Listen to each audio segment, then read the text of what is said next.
సంస్కృతి మాదైతే తుపాకులు పెట్టి వసూళ్లు చేస్తున్న సంస్కృతి మీది. ఈ ఆడికేలు వస్తాయి ఇన్వెస్ట్మెంట్స్. అందుకే ఈరోజు రాష్ట్రంలో పెట్టుబడులు తగ్గిపోయినాయి. గత సంవత్సరంలో ఇండస్ట్రీ సంఖ్య తగ్గిపోయినటువంటి పరిస్థితి ఉంది ఈరోజు ఈ రాష్ట్రంలో. అంటే ఇంత దుర్మార్గంగా ఈరోజు మారిపోతూ ఉంది. ఇది ఇంకోటి, ఇది మేం చెప్తున్నది కూడా కాదు కదా, నేను స్వయంగా ఒక మంత్రి గారి కుమార్తెనే స్పష్టంగా చెప్పారు. ఏమని చెప్తున్నారు?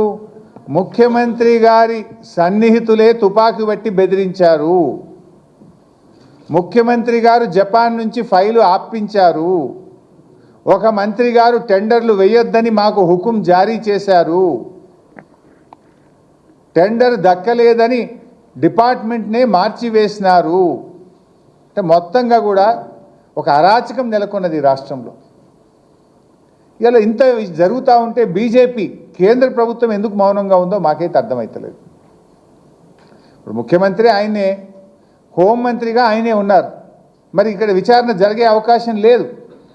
ముఖ్యమంత్రి తుపాకీ పంపిండని, ముఖ్యమంత్రి సన్నిహితులే తుపాకీ బట్టి బెదిరిస్తున్నారని, ముఖ్యమంత్రి గారే తన తమ్ముళ్ళ కోసం ఫైళ్లు ఆపారని, సహచర మంత్రే టెండర్లు వేయొద్దని హుకుం జారీ చేశారని చెప్తుంటే దీని మీద విచారణ జరగాలి కదా.